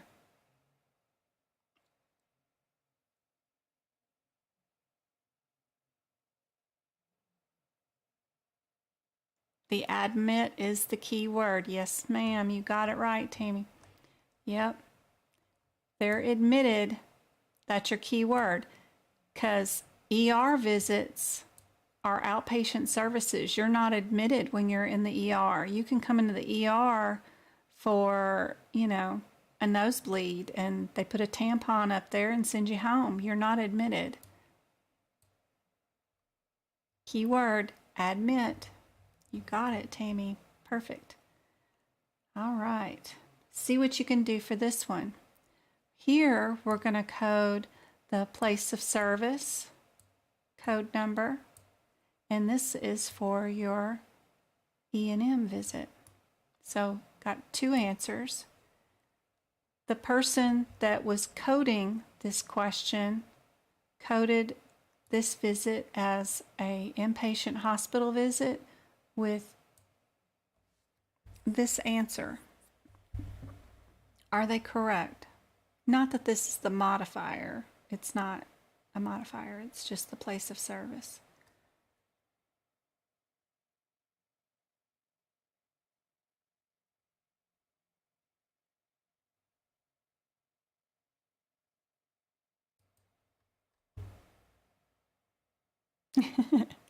Thanks, Don.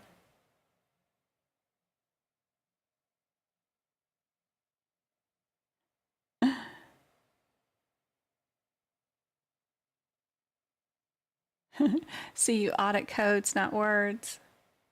It's memorable. It sure is, especially since they cost $700 before I ship them out to you guys. So, yeah, crazy.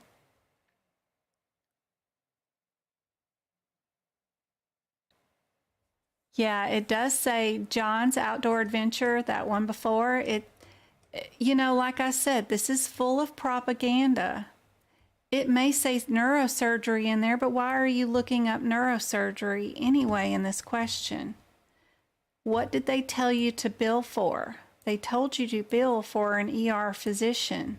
Is an ER physician ever a neurosurgeon? No, they're a general practice physician.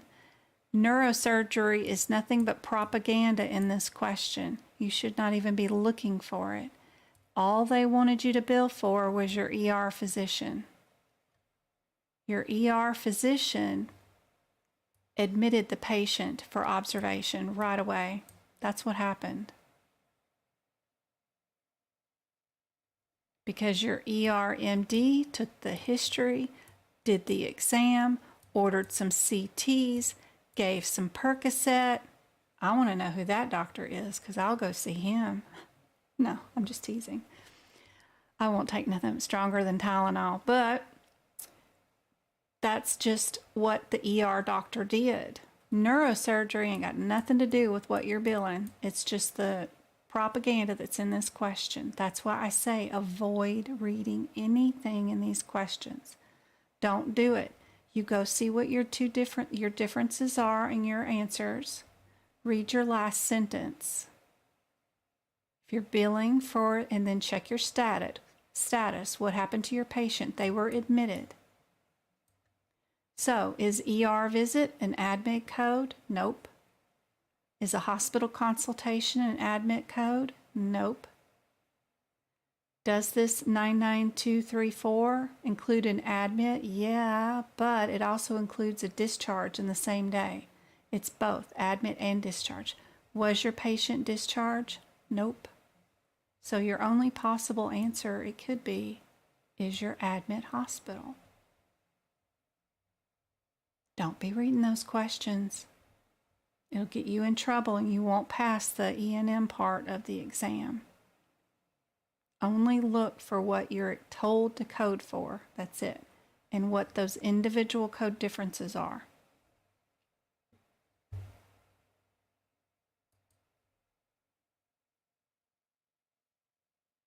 Observation and admit are the same thing nowadays. Your 2022 guidelines, they're not separate entities anymore. In your 2023 guidelines, they deleted 10 pages of E&M guidelines, and it's all the same thing now. Just like your,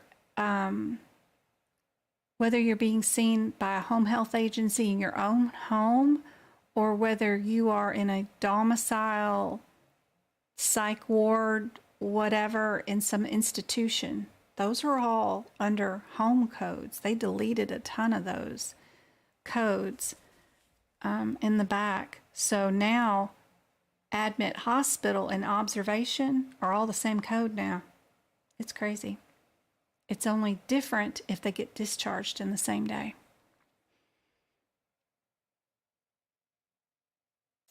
Yes, my step 1 and step 2 come in very handy for E&M visits. Absolutely.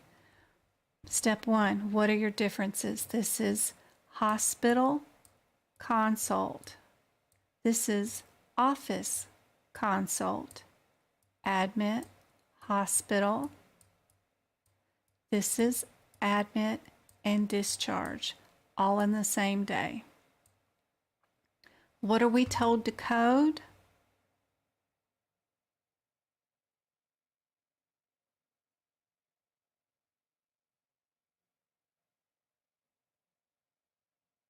Where did the patient end up? What was their status? Their status is ER. They are in the ER. No one said anything about the patient being admitted.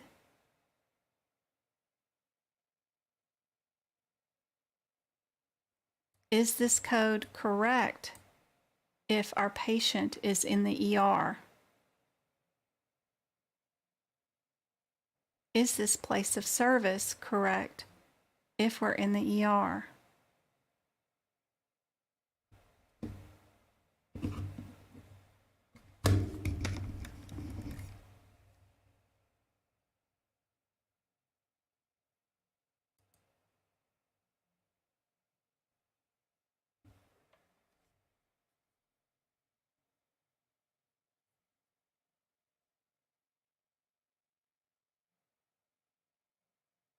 They're not admitted, so it can't be C. They are not admitted and discharged, so it can't be D. They're not admitted, so they're not in the hospital.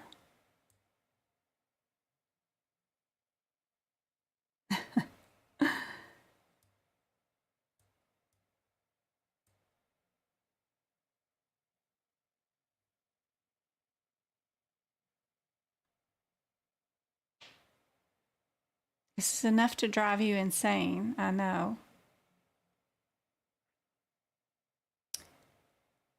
What will help you in this question is figuring out your place of service. So the very first page in your CPT book is your place of service. Are we a 21, 22, 23, or 24?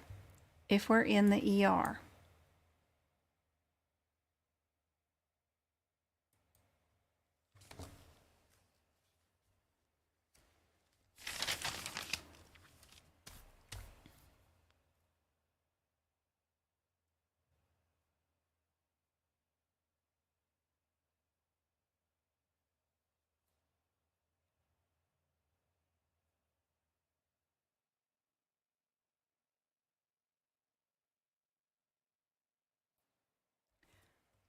We are a 22.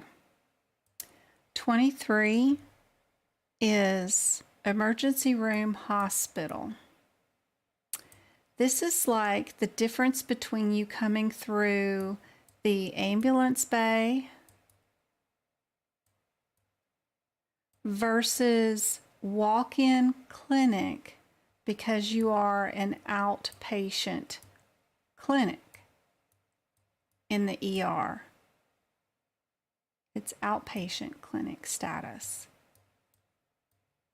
If you can go into the ER for a nosebleed and walk in yourself, you're not in the hospital, you're in the outpatient services area.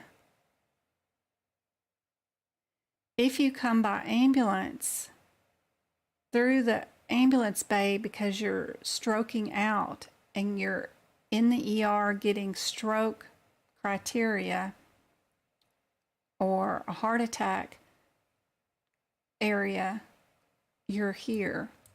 But this one happens to be an outpatient visit with an outpatient consultation.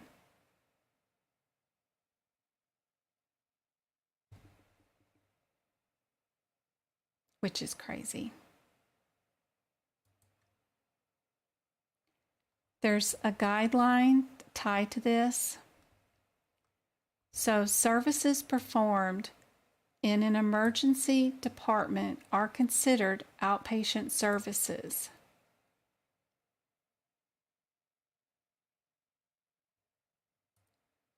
It's just like you walked into, an outpatient facility. Emergency rooms are not inpatient hospital. You're not immediately considered an inpatient hospital just because you walked into an emergency room. Those are outpatients areas.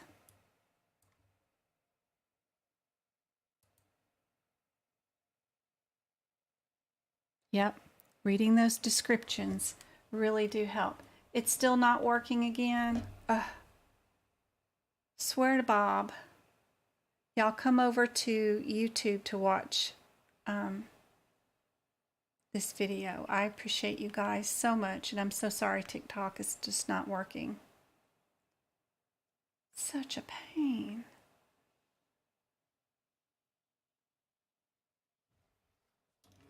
Okay. Hey Tamika, thank you for joining. I know it's very confusing. Will you have a question like this? The only one that I think you might have is this place of service. And the way I think that they'll ask the question is they'll say something about a patient being in the ER. What is the place of service? Please don't forget to pick 22. Okay?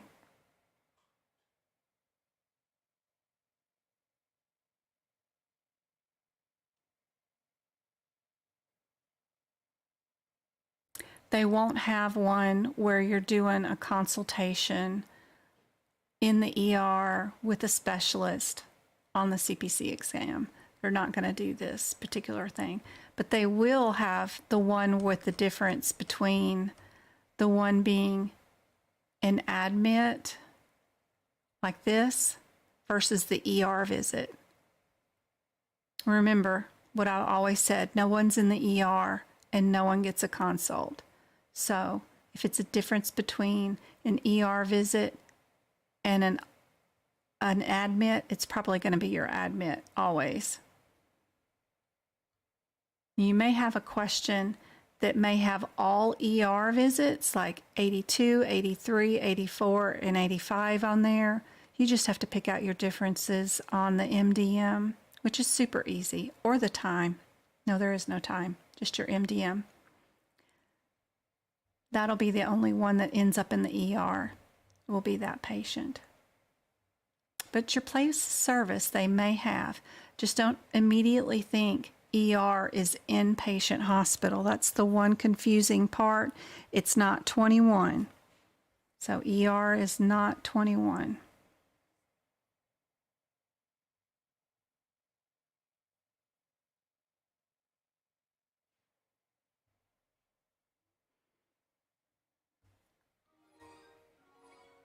Woo!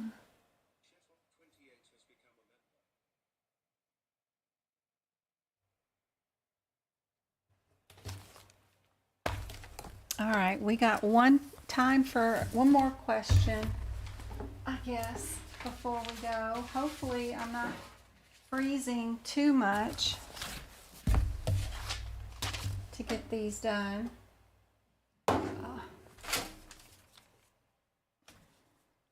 This is just a guideline question. I didn't get to the neuro or cardiovascular questions today. I guess I will do those on Friday. I have compliance guideline questions, cardio, and nervous system coming up. But we ran out of time.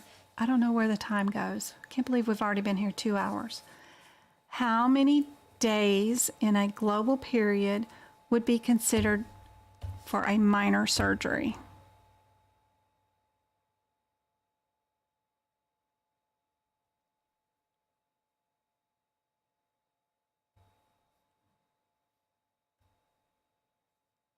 I know, I got more questions.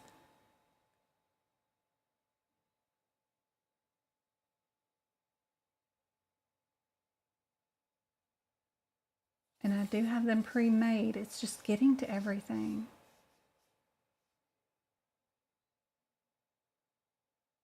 Are we talking 10 days, 11 days, no limits on minor surgeries, or 100 days?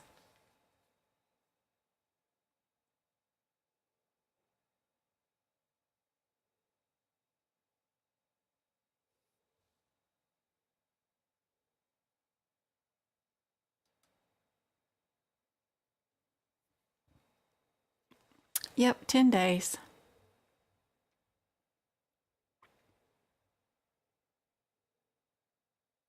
If a doctor does not specify a trimester, it's a guideline question, what is the protocol?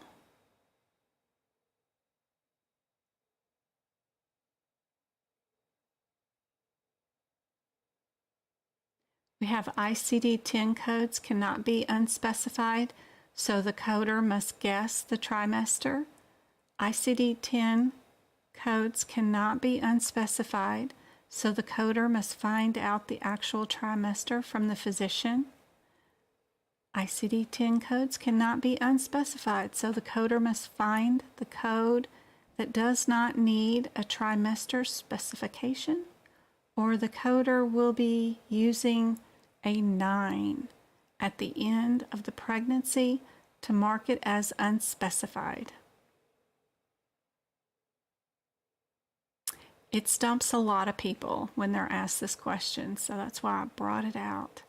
I don't know if it's been on the exam recently. No one said anything to me about it, but it's still one of those that often hits you like a deer in headlights, you know?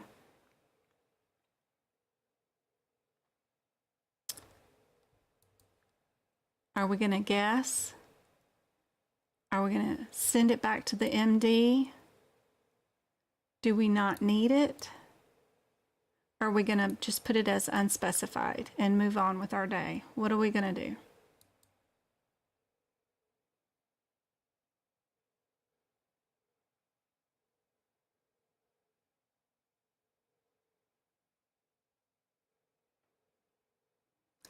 Thank you, Amy, for letting me know.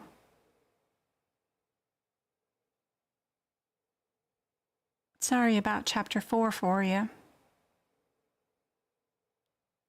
Yep, I think B is a good choice. Always query your physician. Yep. Anesthesia. Last one.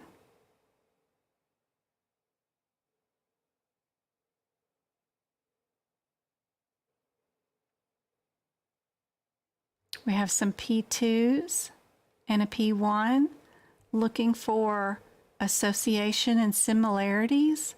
I would get rid of the P1 because it's not like the other ones.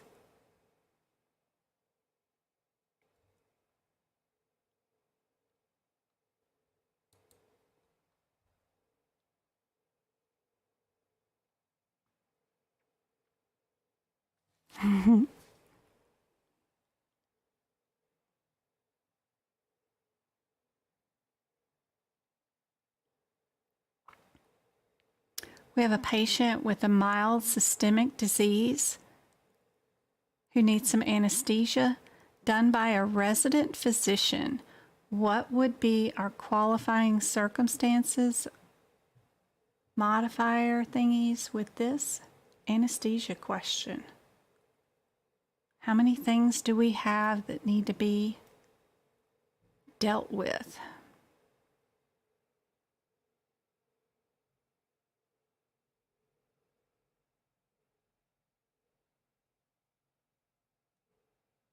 Oh, that guideline too for your labor and delivery is on page G21, by the way, if y'all ever wanted to look up and see where that guideline is. G21 for the pregnancy trimester thing. I went and looked it up before I started because I was worried about getting it wrong.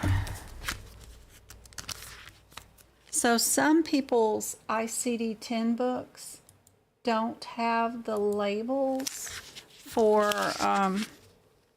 like down at the bottom with the answers, but I always use AAPC's version of the ICD-10s, and so on our G21 we're going to have our gestation and marking those. It's going to be over there.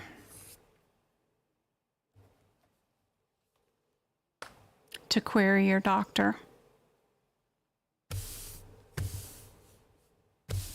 Somebody called my notes sloppy today on my reviews of my items for sale. And I was like, oh, I'm trying not to be sloppy.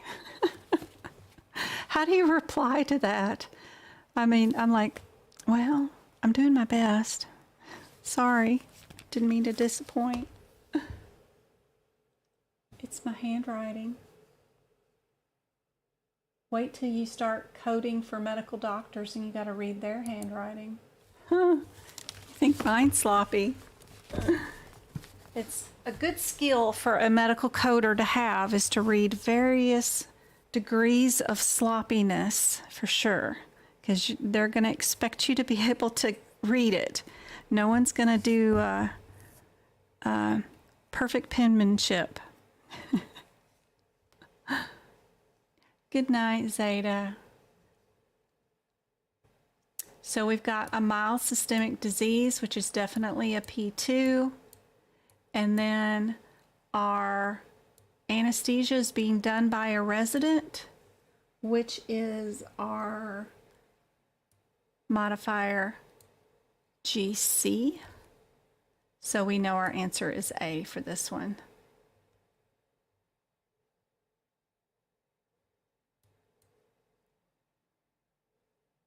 I hope today was super helpful, guys. I will see you back on Friday. It'll be a TGIF Friday. We'll give away some cups.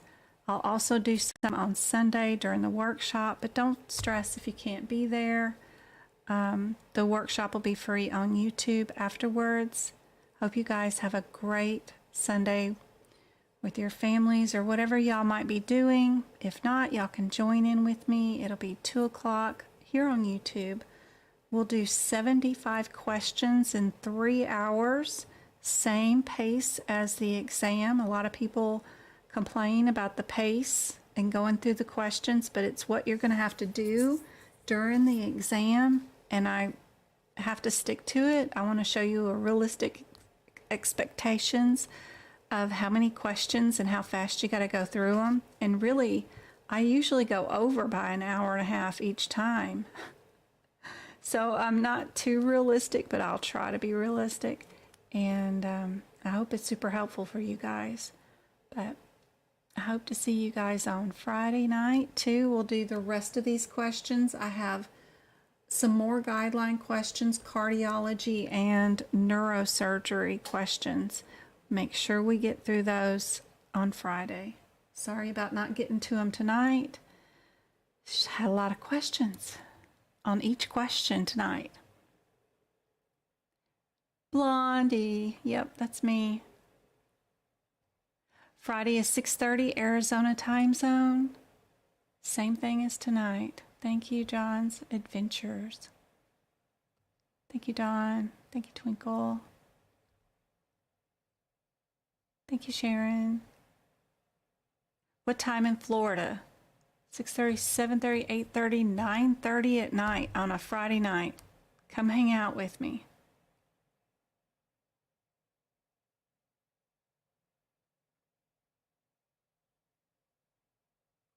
Arizona is 6:30 Arizona time zone.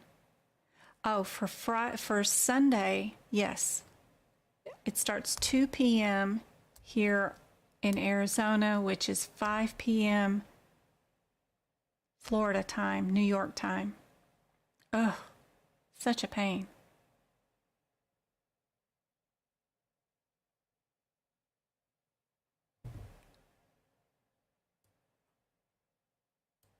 Last live was 8 hours long.